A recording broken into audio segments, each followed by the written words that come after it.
Hello again, folks, and welcome back to Alice Madness Returns. When we last left our heroine, she had apparently gone insane and been dropped into the insane asylum again. Interesting thing of note that I did not notice before when I hit escape. Check out the chapter base synopsis. So, yeah, Mr. Bumby, not nearly as kindly as he was made to seem, in the first cutscene. We've kind of learned since then he's kind of a dick, but yeah. So for some reason, despite being in a straitjacket, hair shaved, in an asylum, our door was just randomly left open. There's blood on the floor, I guess. That seems perfectly normal. And we get Tweedledee and Tweedledum, who in the first game were set to quote-unquote look like the assistants at the asylum, so people who look like them walking around the asylum makes perfect sense. Swinging camera's getting a bit iffy here. Oh man, them textures. Trepanning. Ooh. If it isn't what's her name from the idiot's ward. Yeah, it's Alice, Uncle's prize lunatic. The instruments are gruesome, but a hole in the head gives the troubles more space. Just the thing for your stone of madness. Good for seizures too, maybe. You must be as sick of those as I am hearing you whinge about 'em. Oh, well, that's just lovely. Speaking of, I thought I'd mention, I'm playing this at 1 AM and I turned off all the lights. Figured it was appropriate for this kind of section in a game. It's gonna kill my eyes, but we'll see if that makes this area any more tense.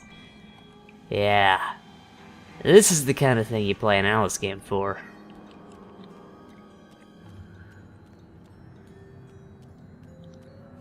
You know, the wiggly camera. Still annoying, but actually it kinda works here. What's going on? What's in there? Random child? Bloodletting. Going through all the procedures, aren't we?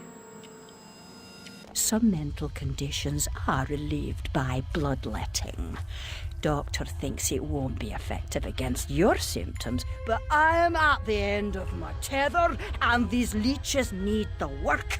A baker's dozen, nurse. Let me put them on her. No, me. I can make them hurt. Beautiful. Also, is it just me, or does the nurse sound like, well, Nurse Witless? But the model doesn't look like her. Simply blank because it's creepier that way? Or actually not Nurse Witless? I know. Which way's up and which way's down? I was gonna say, Your prayers don't interrupt. If I can't... go to the lavatory. Maddening. Yes, you are. But what am I? I'll give A you... present? You shouldn't. I've nothing for you. But first, your enormous heart, your worship. Just a coxcomb, a catacomb, a feeling. What cat? Where? Is the fox among the pigeons? Sly devil. Moved out of the hen house then? What? Interesting that the first two, the ones that are the real ones, are playing off of the old Tweedledee and Tweedledum finishing each other's sentences thing, getting it horribly wrong.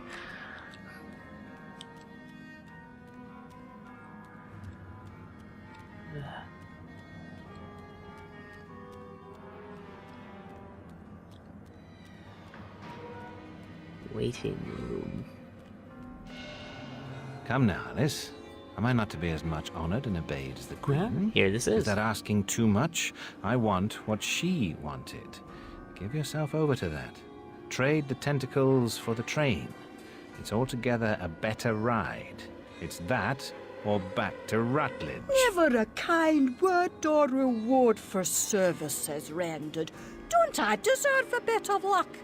Don't piss on what's right known to me, I say. Brought you out of the asylum, now you go back on your own accord. I told your mother, dear. You're a distant and stubborn child, too content in her own world. Young women need to leave their wonderlands. The real world is not so wonderful. You'll need to grow up. Perhaps some more time in care? You look decent enough, but appearances deceive. I know you for an unstable and violent person. I can't say I'm surprised you've been incarcerated in the asylum again. A long stay under supervision would serve you right. Dick.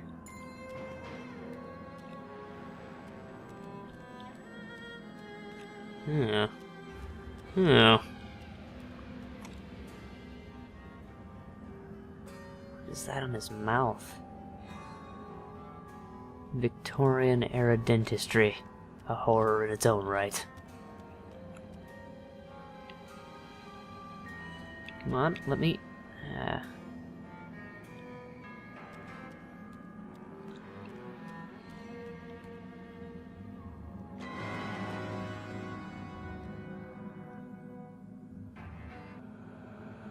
Oh, well, I'm kind of sad that ended as quickly as it did.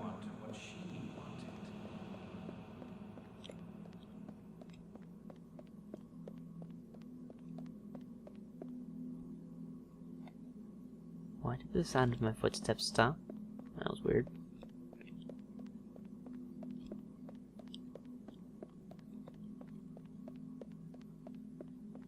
What is going on? Help, Alice! We need your help! Don't desert us! Okay. Again! Don't ignore us! Why do you suffer? The Queen's tyranny is just a memory. She has no power over you, does she? Our enemies come and go, but now a new evil reigns, and this fiend's malevolence has eclipsed the conquered queens. Wow, she talked really brightly for someone who is chopped in half and on the verge of death. Oh yes, well things are quite horrible. Oh no, I died. Yeah.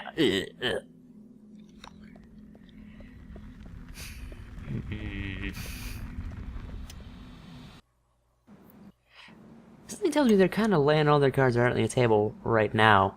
It's gone from, oh, it could be the Queen, it could be any number of things, to, oh yes, well, you should, trade the train for the tentacles, the Queen is just stupid. And now, oh, a greater evil than the Queen has shown up. Who could that possibly be? It seems like we should have gotten some sort of foreshadowing or something.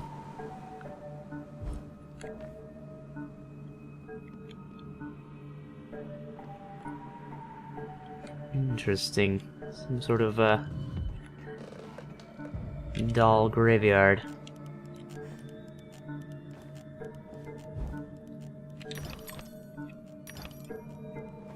Well, I suppose it's back to the cutting board.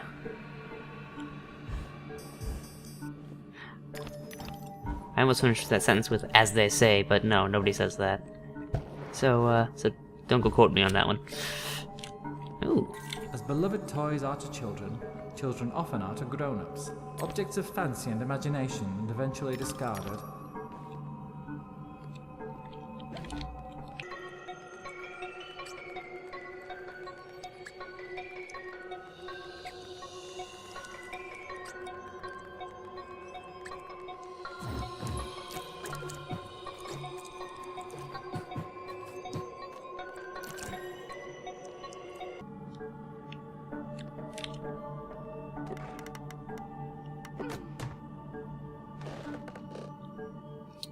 So here we are in this place that straddles this very strange line of, creepy dolls. It's always a thing. And just random eyeballs. I understand creepy dolls and bloody dolls and decrepit dollhouses.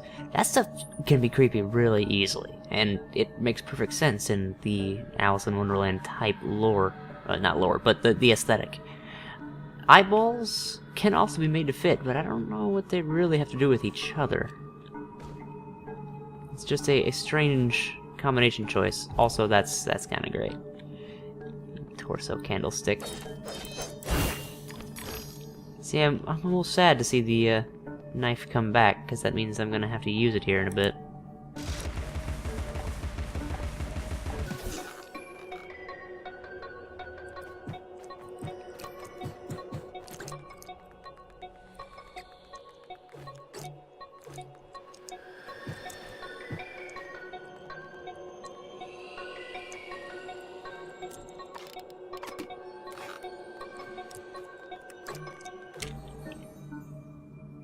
Seek and ye shall find, they say. But they don't say what you'll find. So I'll have fast forward rather than just straight up skipping. I'll have just fast forwarded through all that previous stuff, just to show you there really is not much thought put into these level designs. What have I done since I got here? Walked a little bit, jumped up 3 things, pulled 2 levers, and just jumped down floors. There's been no combat yet, even no tricky jumping, no maze navigating. Just keep walking forward, follow the obvious trail of teeth, and then yep, that's it. You're all good.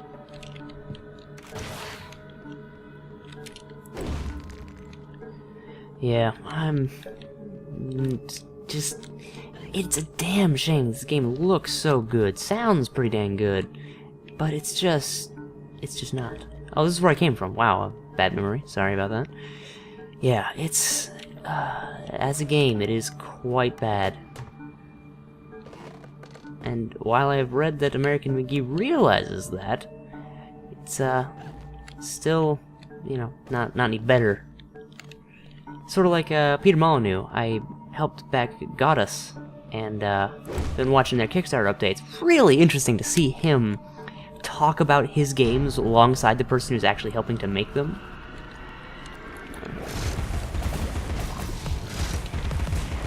Let me skip through this real fast.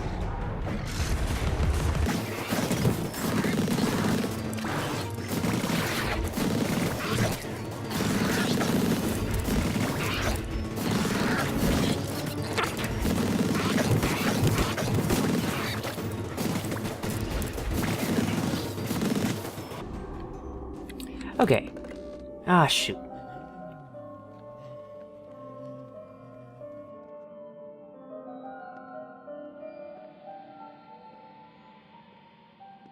The unstable are more than merely mad. They have other parts. The Dollmaker will deprive them of what remains of their deranged souls. They need care.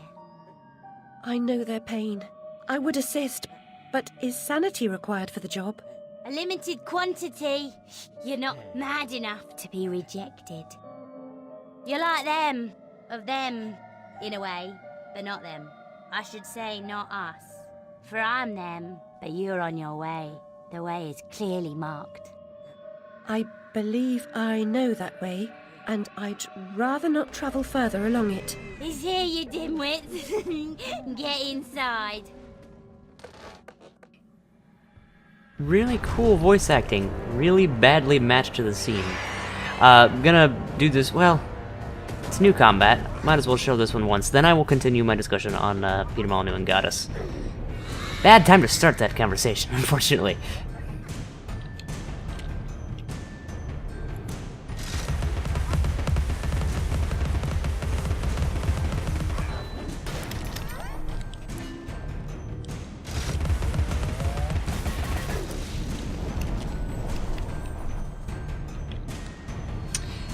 Okay, so I have seen combat with this thing before. I believe you simply have to get around behind it and shoot the screws in its back. And it's seeming to not be, too all-fire difficult to do that. Just an issue of actually getting her to swing at you. Come on. Okay, well, I've, come on! This is just tedious now.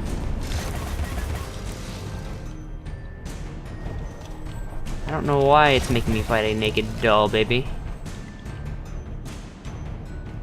You want to do something here?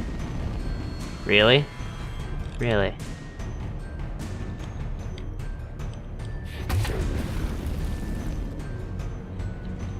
Just bring out your damn hook already.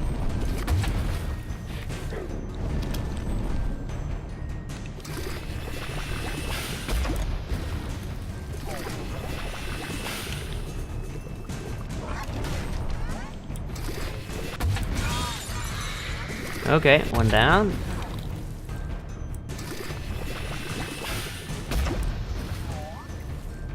Is this actually working, however? It's so hard to tell. There's no sound cues with this particular weapon. Just stop breathing fire and turning. Ugh, need to stop doing that though. Do I just shoot it?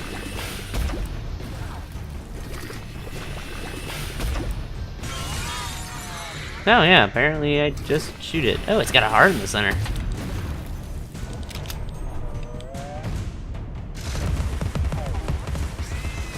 There we go. Wow, okay. So, for the record, I will never show combat with one of those again. Unless I happen to be talking in the meantime, but that actually does take a little bit of concentration.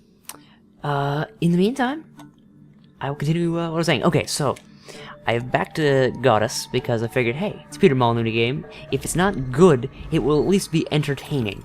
And, you know, it'll be something to talk about. It's one of those things like, if you play Fable and play Black and White, you know all the things he's promised for those games and how very little it actually lived up to those. They're still fun games, but definitely not living up to the hype he gave them. Conversation. It's well known that he who eats with the devil must have a very long spoon. Okay then.